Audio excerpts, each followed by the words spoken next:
নিজের পায়ে দাঁড়ানোর কথা বলে সন্তানদের বিয়ে দেয় না যে বাবা মারা, তারা অনেকেই কিয়ামতের দিন আল্লাহর দরবারে আসামি হবে। দেখবেন সমাজে এটা একটা অবস্থা হয়ে গেছে এরকম যে সন্তান প্রাপ্তবয়স্ক হয়ে যায়, যে যৌবনের মুখ্য সময় পার হয়ে যাচ্ছে অনেক সন্তানের, কিন্তু আব্বা আম্মা বিয়ে নিয়ে কোনো পেরেশানি নাই, বিয়ে দেয় না, অথচ সন্তানটা গোপনে গুনাহ করছে, হাজারো গুনায় নিমজ্জিত।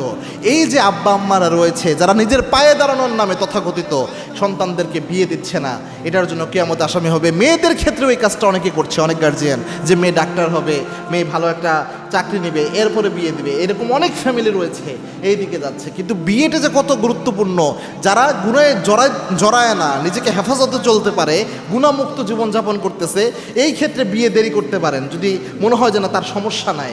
বাট যারা গুনাহে জড়িত হয়ে যাচ্ছে, আপনি জানতেছেন যে আমার ছেলেটা গুনার দিকে চলে যেতে পারে, এরপরেও বিয়ে দিচ্ছেন না, সতর্ক গার্জিয়ান হিসেবে এটা উচিত না। এবং আল্লাহর হাবিবের চমৎকার একটা হাদিস এখানে আপনি সামনে নিয়ে আসতে পারেন।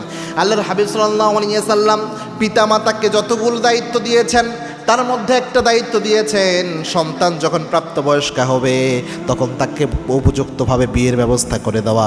বিশেষ করে কন্যা সন্তান যাদের রয়েছে, আল্লাহর হাবিব জানিয়েছেন একটা কন্যা সন্তান যদি সুন্দরভাবে লালন পালন করা যায়, এরপরে নেককার একটা পাত্রের কাছে পাত্রস্থ করা যায়, আল্লাহর হাবিব জানিয়েছেন ওই একটা কন্যা সন্তান প্রতিপালনের জন্য আল্লাহ রাব্বুল আলামিন তার জান্নাত দান করে দেয়। সুবহানাল্লাহ, নেককার পাত্রের কাছে পাত্রস্থ করা, যে বিয়ে দেওয়া, এটা কত গুরুত্বপূর্ণ বিষয় দেখেছেন। এজন্যে আপনারা এই নিজের পায়ে দাঁড়ানো, সাহাবে একরামের জিন্দেগিতে দেখা যেত কোনো সাহাবে এসে বলেছেন ইয়া রাসূলুল্লাহ আমি বিয়ে করতে চাই, আল্লাহর হাবিব বলেছেন ঘরে কোনো মোহর আছে? তো তোমার কাছে কোনো মোহর আছে? বলছে ইয়া রাসূলুল্লাহ খাইতেই পারি না, মোহর পাবো কোথা থেকে? আল্লাহর হাবিব বলেছেন যাও ঘরে যাও, খুঁজে আসো কিছু আছে কিনা, লোহার কোনো আংটিও আছে কিনা। ওই সাহাবী ঘর থেকে ঘুরে এসে বলছেন ইয়া রাসূলুল্লাহ লোহার কোনো আংটিও পেলাম না। আল্লাহর হাবিব বলেছেন যে তোমার কোনো সূরা মুখস্থ আছে নাকি? ওই সাহাবী বলছেন হ্যাঁ কোরআনের কিছু সূরা আমার মুখস্থ আছে। নব মুসলিমে একজন নারীর সাথে ওই সাহাবীর বিয়ে আল্লাহর হাবিব দিয়ে বলেছেন ও মহিলা, তোমার স্বামীর দেওয়ার মতো কোনো সম্পদ নাই, কিছু সূরা তোমার স্বামীর মুখস্থ আছে, তুমি যেহেতু নব মুসলিমা কোনো সূরা তোমার মুখস্থ নাই, তোমার স্বামী তোমাকে এই সূরাগুলো শিখাইয়া দিবে, এটাই হলো তোমাদের বিয়ের মোহর। সুবহানাল্লাহ, কত সহজ ছিল। আল্লাহর হাবিব বলেছেন কিয়ামতের আগে মানুষ বিভিন্ন কারণ দেখিয়ে বিভিন্নভাবে বিয়েটাকে কঠিন করে ফেলবে। এই জন্যে ম্যাক্সিমাম ফ্যামিলি তার ছেলেকে বিয়ে করালেও একটা মেয়ে বাহিরের আরেক ফ্যামিলি থেকে আসবে, তাকে খাওয়ানো বা ভরণ পোষণ দেওয়া এই সামর্থ্য রাখে।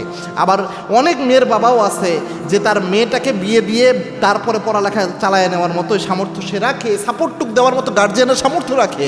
এখন তো টাকা পয়সার মানুষের অভাব নাই, মৌলিক জিনিসের কোনো অভাব নাই, এখন মানুষের অভাব হচ্ছে বিলাসিতার অভাব।